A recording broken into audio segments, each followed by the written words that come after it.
Pessoal, está previsto para a próxima quinta-feira no STF a apreciação da ação direta de inconstitucionalidade 4.395, ajuizada em 2010 pela Abrafrigo.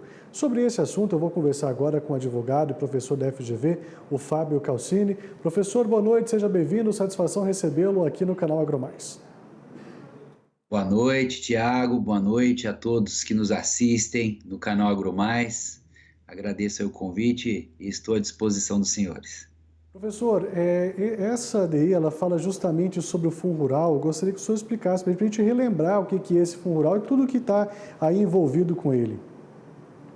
É um tema muito relevante para o setor do agro, o Fundo Rural. Chamamos de Fundo Rural a contribuição previdenciária que substitui a folha e que o produtor rural, pessoa física, recolhe, como também a pessoa jurídica agroindústria. No caso específico desse retorno à pauta pela DIN 4395 da Abrafrigo, o tema central é avaliar se a obrigação legal de retenção pelo adquirente, quando ele compra a produção do produtor rural pessoa física, se há previsão legal, constitucional para essa exigência. Por quê? Por muito tempo houve um debate se esse tributo era devido ou não. O Supremo já resolveu essa questão, dizendo que há uma constitucionalidade, que o tributo é devido, mas restou em aberto se essa obrigação de retenção seria ainda legal e constitucional. E, na verdade, o Supremo já resolveu esse tema também. O fato é que, depois de longos anos, ficamos aguardando um único voto que restava a ser proferido, que foi do ministro Dias Toffoli, e ele acolheu parcialmente as alegações do contribuinte, no sentido de reconhecer que não há lei hoje que preveja a obrigação legal para que as empresas adquirentes da produção dos produtores rurais, pessoas físicas e empregadores, que exista a obrigação da retenção. E esse ponto, ele é muito importante porque temos muitas empresas sofrendo cobranças até hoje, valores relevantes, em virtude de não terem feito à época a retenção e o recolhimento desta contribuição aos cofres públicos. Então, trata-se aí de um tema muito importante que volta nesta quinta-feira. Professor, e agora, depois de tudo explicado, o que nós podemos esperar então aí do STF já para anunciar, né, esse resultado? O que eles devem fazer daqui para frente? Pois é, essa é a grande expectativa, porque, embora, como eu disse, o julgamento ele já se encerrou, né, todos os ministros proferiram votos, e tecnicamente, na nossa humilde visão, o contribuinte ganhou em parte, perdeu em parte, e o fisco também ganhou em parte, perdeu em parte.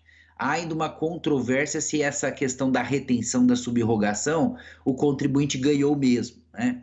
Há uma alegação de que o ministro Marco Aurélio, ele não julgou especificamente o tema da subrogação, mas com todo respeito, nos parece que seria equivocada essa alegação, uma vez que o ministro ele só não se pronunciou sobre a subrogação de forma explícita ao final do seu voto, uma vez que ele acolheu um pedido maior, né? Então, até por uma questão lógica, não faria sentido ele fazer um acolhimento parcial, né? Tal como fez o ministro Dias Toffoli, que reconheceu que a cobrança em si do tributo era constitucional, porém não havia possibilidade, por ausência de lei após o julgamento do caso Mataboe e da resolução do Senado, de se exigir a retenção e o recolhimento pelos adquirentes, né? Frigoríficos, empresas de alimentos, tradings, entre outras.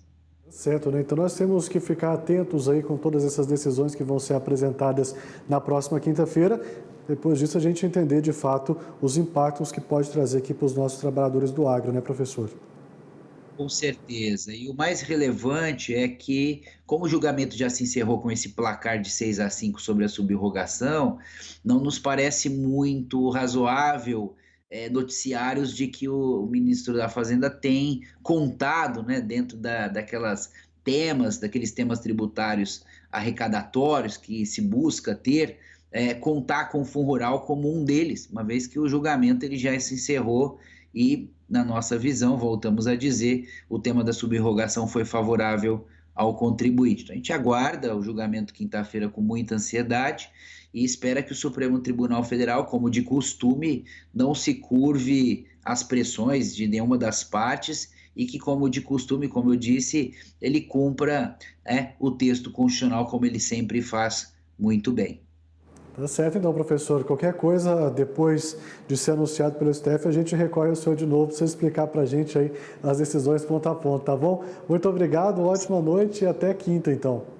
Muito obrigado, boa noite a todos e até quinta, se Deus quiser.